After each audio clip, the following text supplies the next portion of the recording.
Shalom a todos, bem-vindos ao canal Ouça a Torá. Vamos continuar o Midrash da Parashá Metzorá. O Midrash explica por que dois pássaros, um graveto de cedro e um ramo de esove eram usados para purificar o Metzorá? Por que Hashem nos ordenou usar dois pássaros para purificar o Metzorá?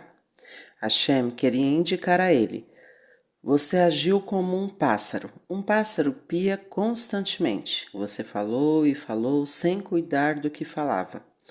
Por que um dos pássaros é abatido e o outro é mandado embora? O pássaro que é morto representa o pecador. Se você fala Lashon Hará, você causa problemas aos outros e talvez até a morte. O pássaro que permanece vivo e é libertado indica: se você usar sua língua para palavras de Torá e bondade, você ganhará vida. O ramo de esove e o graveto de cedro são dois opostos.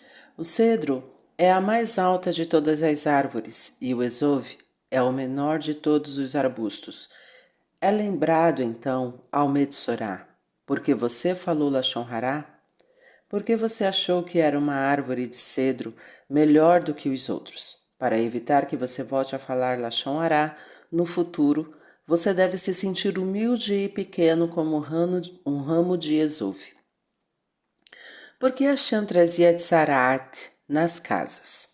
Hashem às vezes também trazia manchas de tsaraat nas paredes das casas. Isto acontecia por diversas razões. Primeiro, isto era uma punição porque o judeu havia agido com avareza. Uma casa judia é especial. Suas portas têm mezuzot e a cada 7 dias ela se transforma em um palácio para receber a rainha Shabat. O dono de uma verdadeira casa judia abre sua porta a quem precisa de comida, tzedakah, um empréstimo sem juros ou qualquer outro tipo de ajuda. No entanto, o que acontece se um judeu tem uma bela casa, mas é egoísta e diz àquele que precisa de dinheiro: eu não tenho nada para dar a você. E aquele que precisa de comida ou de um lugar para dormir: eu preciso de minha casa para mim. Hashem o pune. Na época do Beit Hamikdash, Hashem fazia com que aparecesse tsarat nas paredes da casa. O Cohen, então, tinha que trancar a casa.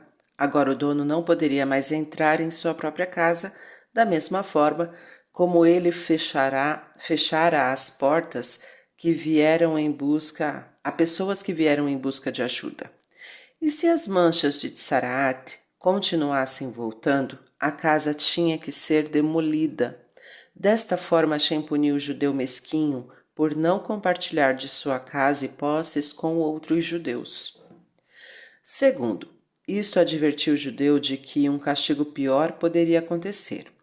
Por vezes, um judeu merecia ser afligido por tsarat em seu corpo, mas Hashem primeiro trazia tsarat para a casa dele como um aviso para que ele fizesse techuvá.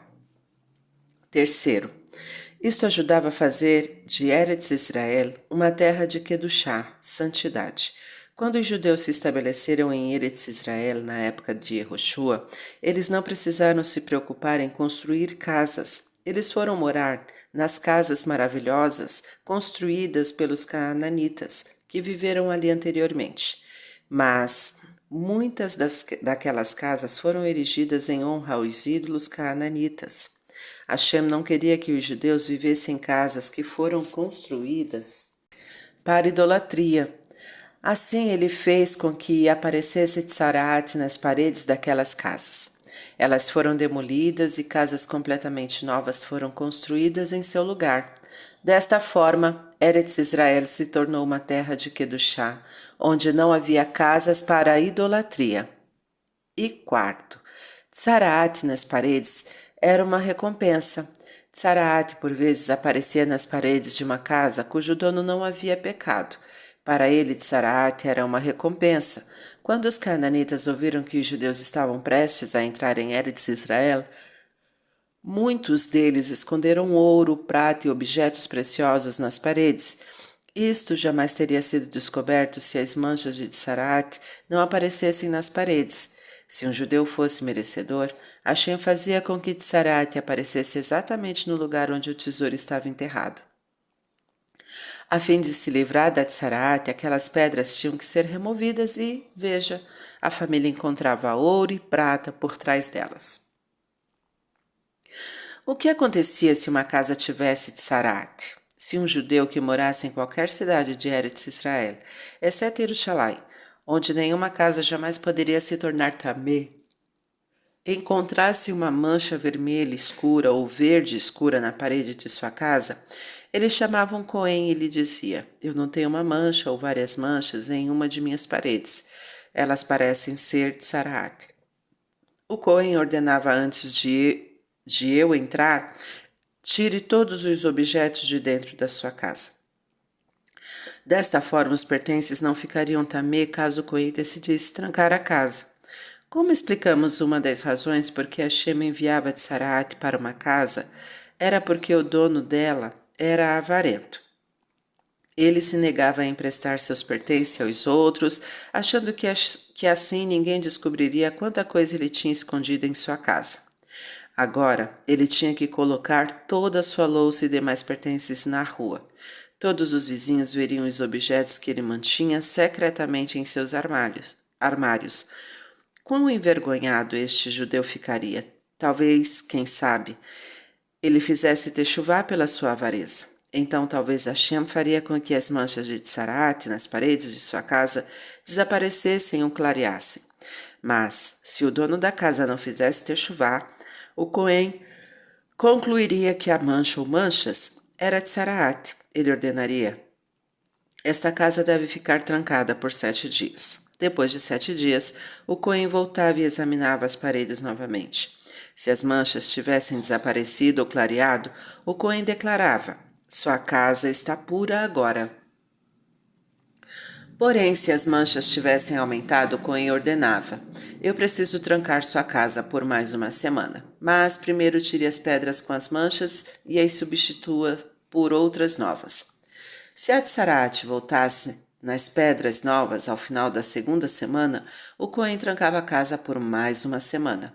Mas primeiro o proprietário deveria de novo remover todas as pedras com Tsarat e substituí-las por novas.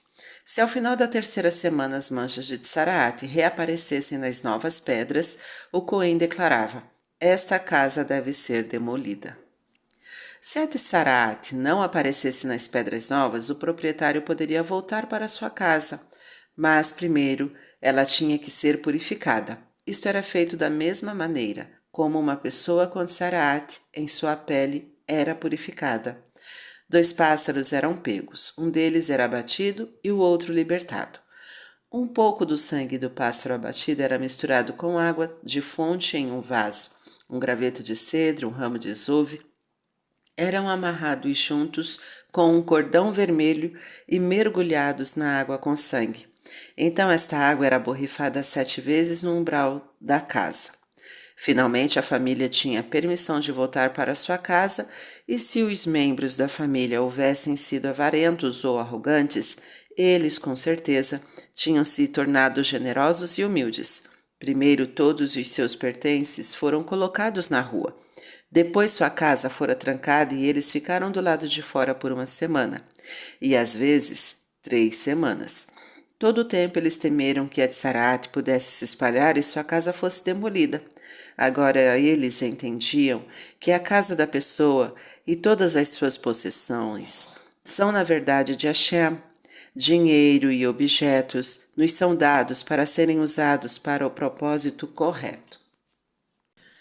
O Midrash explica: o vizinho de Urachá também se prejudica. Às vezes, 2 judeus viviam em casas geminadas e uma das casas era afetada por Tsarat. A parede na qual as manchas de Tsarat apareceram poderiam ser bem a parede que une as 2 casas. Neste caso, não apenas o proprietário, mas também o seu vizinho tinham que ajudar a tirar as pedras com Tsarat e colocar pedras novas. Na verdade, a Tsarat não era culpa do vizinho. No entanto, ele também teve que trabalhar porque dividia uma parede com Urachá, uma pessoa perversa. Nós temos um dito: pobre do Urachá e pobre de seu vizinho. Um judeu não deve ser amigo ou vizinho de um urachá. Se ele ignorar esta regra, ele se prejudicará no final. Tzaraat era um milagre. Quando Moshe ensinou a Bnei Israel as leis de Tzaraat, eles ficaram com medo desta terrível doença da pele. Mas Moshe os tranquilizou. Vocês não precisam ter medo. Tzaraat é um sinal de Hashem de que vocês são uma nação sagrada. Hashem avisa vocês de que precisam fazer techuvá. Esta é uma bondade que Hashem não faz a nenhum outro povo.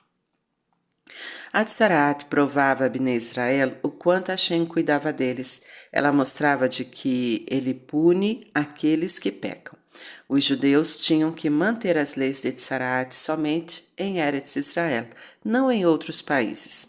Eretz Israel é a terra santa onde a Shekhinah habita.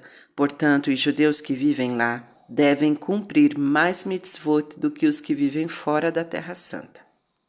Fim do Midrash da Parashá Metzorá. Tá gostando do conteúdo do canal? Então curta, comenta, compartilha. Ainda não é inscrito? Então se inscreve, ativa o sininho e fica por dentro das novidades. Shalom a todos!